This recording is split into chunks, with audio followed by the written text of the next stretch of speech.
ಇವತ್ತು ಮತ್ತಷ್ಟು ತೀವ್ರಗೊಳ್ತಾ ಇದೆ ಕಾವೇರಿಯ ಕಿಚ್ಚು. ಇಂದು ಮಂಡ್ಯದಲ್ಲಿ ಬಿಜೆಪಿಯಿಂದ ಬೃಹತ್ ಪ್ರತಿಭಟನೆ. ಕೆಆರ್ಎಸ್ಗೆ ಬಿಜೆಪಿ ನಾಯಕರಿಂದ ಇವತ್ತು ಮುತ್ತಿಗೆ ಇದೆ. ಮಾಜಿ ಸಿಎಂ ಯಡಿಯೂರಪ್ಪ, ಬಿಜೆಪಿ ರಾಜ್ಯಾಧ್ಯಕ್ಷ ಬಿವೈ ವಿಜಯೇಂದ್ರ, ವಿಪಕ್ಷ ನಾಯಕರಾದಂತಹ ಆರ್ ಅಶೋಕ್, ಛಲವಾದಿ ನಾರಾಯಣಸ್ವಾಮಿ ನೇತೃತ್ವದಲ್ಲಿ ಪ್ರತಿಭಟನೆ ಇದೆ. ಹಾಗಾಗಿ ನೀರು ಬಿಡಬೇಕು ಎನ್ನುವಂತಹ ಪ್ರಾಧಿಕಾರದ ಆದೇಶ ಇದೆಯಲ್ಲ, ಇದರ ವಿರುದ್ಧ ಹೋರಾಟಗಳು ಹೆಚ್ಚಾಗ್ತಾ ಇದೆ.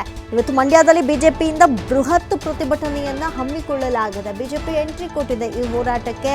ಇಲ್ಲಿ ಆ ಪಕ್ಷ ಈ ಪಕ್ಷ ಅನ್ನೋದು ಬರಲ್ಲ. ಪಕ್ಷ ಭೇದವನ್ನ ಮರೆತು ಕಾವೇರಿ ವಿಚಾರದಲ್ಲಿ ಎಲ್ಲರೂ ಒಕ್ಕೊರಲಿನಿಂದ ಹೋರಾಡಬೇಕಾಗಿದೆ. ಹಾಗಾಗಿ ಬಿಜೆಪಿ ಎಂಟ್ರಿ ಕೊಟ್ಟಿದೆ.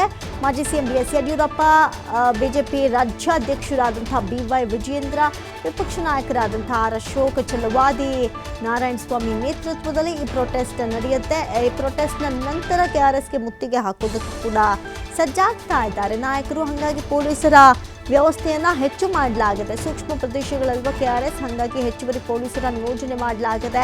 ಪ್ರಮುಖವಾಗಿ ಬಿಜೆಪಿಯಿಂದ ಪ್ರತಿಭಟನೆಗಿಳಿತಾ ಇರೋ ಹಿನ್ನೆಲೆ ಸಹಜವಾಗಿ ಭದ್ರತೆಗಳನ್ನು ಹೆಚ್ಚು ಮಾಡಲಾಗಿದೆ. ಜೊತೆಗೆ ಯಾವುದೇ ರೈತರು ಆಕ್ರೋಶ ಭರಿತರಾಗಬಾರ್ದು, ಹಾಗಾಗಿ ಹೆಚ್ಚುವರಿ ಪೊಲೀಸರ ನಿಯೋಜನೆ ಮಾಡಲಾಗಿದೆ. CWMA ಕೂಡ ಇದೇ ಆದೇಶವನ್ನು ಎತ್ತಿ ಹಿಡಿತಲ್ಲ, CWRC ಕೊಟ್ಟಂಥದ್ದು. ಈಗ ಅದು ರೈತರ ಮನಸ್ಸಿಗೆ ಭಾರಿ ಘಾಸಿಯನ್ನು ಉಂಟು ಮಾಡಿಬಿಟ್ಟಿದೆ. ರಾಜ್ಯದ ಜನತೆ 4-5 ತಿಂಗಳಾದ್ಮೇಲೆ ಮುಂದೆ ನಮ್ಮ ಜೀವನ, ನಮ್ಮ ಭವಿಷ್ಯ ಹೆಂಗೆ, ಕುಡಿಯೋದಕ್ಕೆ ನೀರಿಲ್ಲದ ಇರುವಂತಹ ಪರಿಸ್ಥಿತಿಗೆ ನಾವು ದೂಡ್ಬಿಡ್ತೀವ ಅನ್ನುವಂತಹ ಪರಿಸ್ಥಿತಿಯಲ್ಲಿ ಚಿಂತಿತರಾಗಿದ್ದಾರೆ.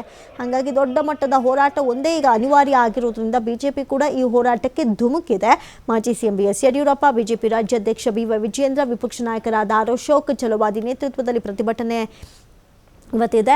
ನೀರು ಬಿಡಬೇಕಾದ ಪ್ರಾಧಿಕಾರದ ಆದೇಶದ ವಿರುದ್ಧ ಹೋರಾಟವನ್ನ ನಡೆಸಲಾಗ್ತಾ ಇದೆ. ಬೆಳಗ್ಗೆ 10:30ಕ್ಕೆ ಕೆಆರ್ಎಸ್ ಡ್ಯಾಂ ಬಳಿ ಬಿಜೆಪಿ ನಾಯಕರು ಪ್ರತಿಭಟನೆಗೆ ಮುಂದಾಗ್ತಾ ಇದ್ದಾರೆ. ಪ್ರತಿಭಟನೆ ಬಳಿಕ ಕೆಆರ್ಎಸ್ಗೆ ಮುತ್ತಿಗೆ ಹಾಕೋದಕ್ಕೆ ಸಜ್ಜಾಗ್ತಾ ಇದ್ದಾರೆ ಬಿಜೆಪಿಯ ಪ್ರಮುಖ ನಾಯಕರು.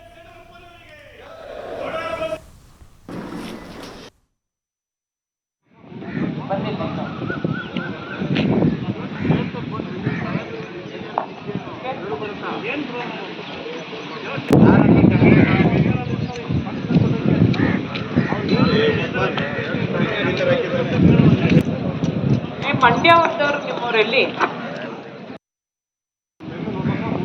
ಬಂದಿಲ್ಲ.